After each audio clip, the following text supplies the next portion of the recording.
जय हिंद बच्चों। कैसे हैं आप? ईश्वर की दया से आप स्वस्थ और सुरक्षित होंगे। बच्चे, आज हम उत्तरी कृष्ण मार्जित मृदभांड परंपरा के विषय में आपको बताएंगे।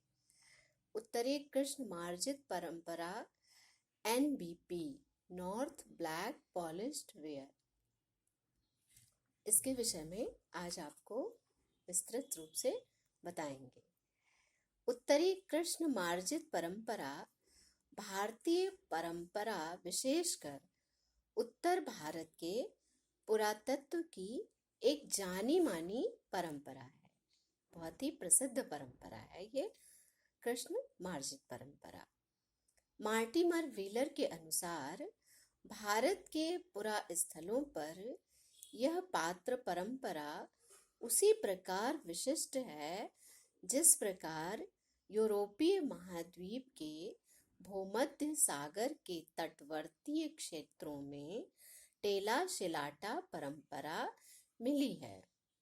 व्हीलर ने इसकी तुलना यूरोपीय महाद्वीप के भूमध्य सागर के तट पर स्थित टेला शिलाटा परंपरा से की है। उत्तरी कृष्ण मार्जित परंपरा की तुलना किसने की है? मार्टिमर व्हीलर ने। किसके साथ किया है? टेला शिलाटा के साथ।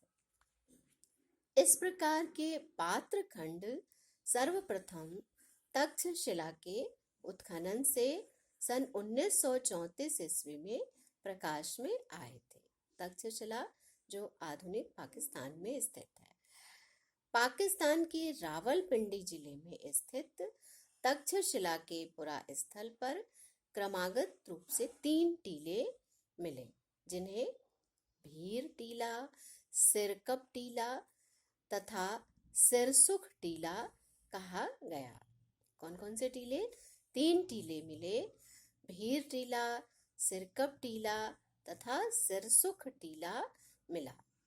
तक्षशिला के भीर टीले से उत्तरी काली चमकीली पात्र परंपरा के मृदभांड मिले थे।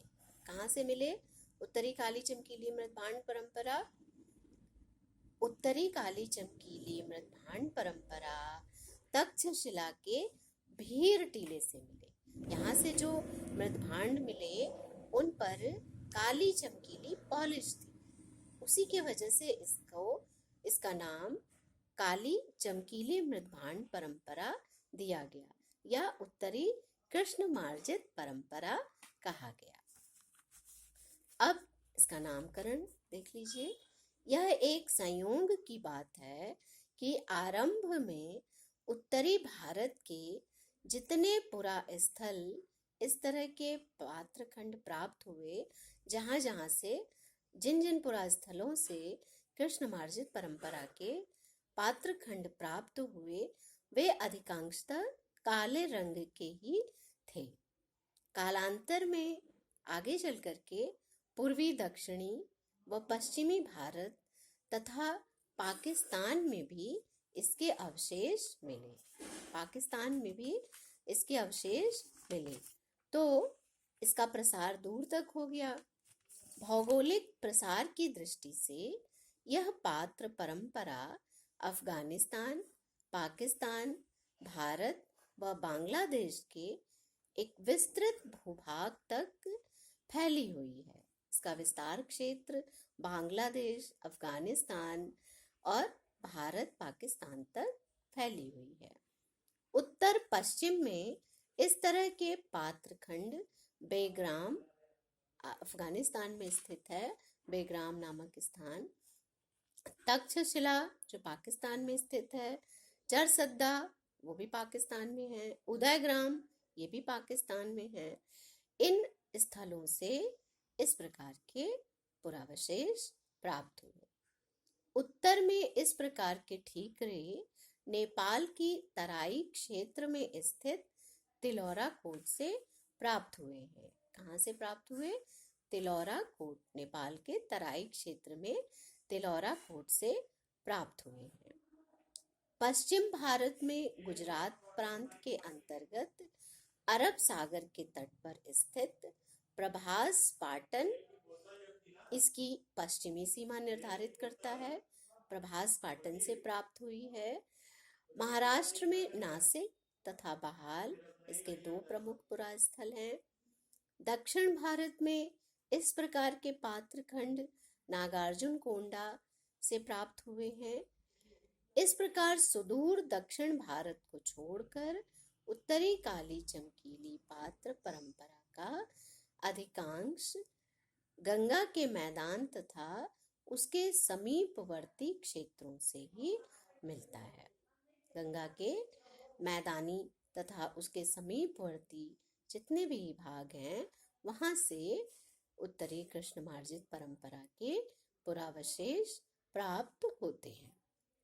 यह बहुत ही महत्वपूर्ण है, या ये भारत के लिए पुरातात्विक अवशेष बहुत ही महत्वपूर्ण है।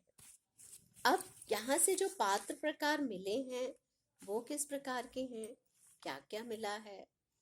तो उत्तरी काली चमकीली पात्र परंपरा का निर्माण भली भांति तैयार की गई तथा अच्छी प्रकार से मिट्टी को गूंथ कर उससे पात्र का निर्माण किया गया है। यह पात्र परंपरा सत्वर गति से चलने वाले चाक पर निर्मित है। अब यहाँ पे देखिए, हाथ से नहीं है, चाक से निर्मित की गई है। चाक पर निर्मित मृद्भांड उत्तरी कृष्ण मार्जित परंपरा के पुरातात्विक अवशेष प्राप्त हुए हैं। इस पात्र परंपरा के बर्तन अत्यंत पतले तथा हल्के मिलते हैं। बर्तनों में खनक मिलती है। सीधे किनारे वाली थालियां और उठे हुए कटोरे, ढक्कन, हांडियां और कलश इसके प्रमुख पात्र प्रकार हैं।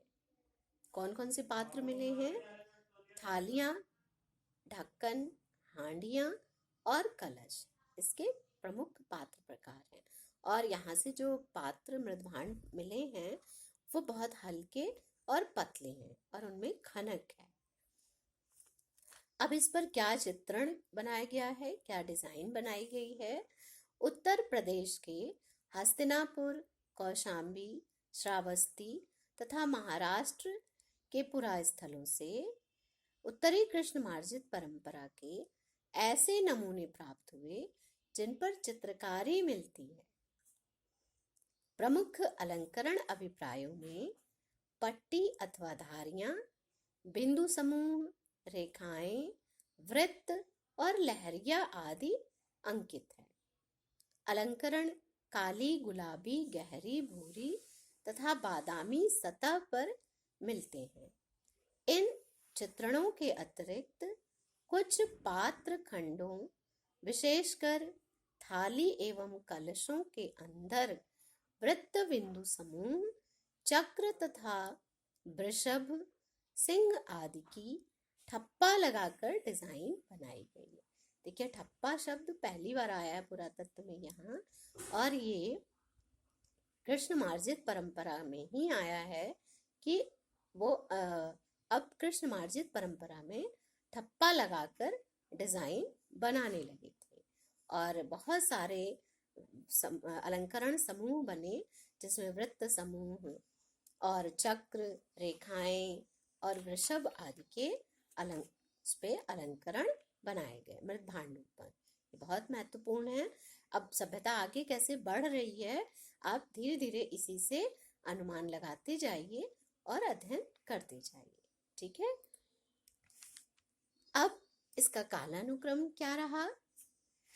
उत्तरी काली चमकीली मृद्भांड परंपरा का भारतीय पुरातत्व में तिथि क्रम की दृष्टि से अपना एक विशिष्ट स्थान। इसकी तिथि क्रम बहुत ही महत्वपूर्ण है।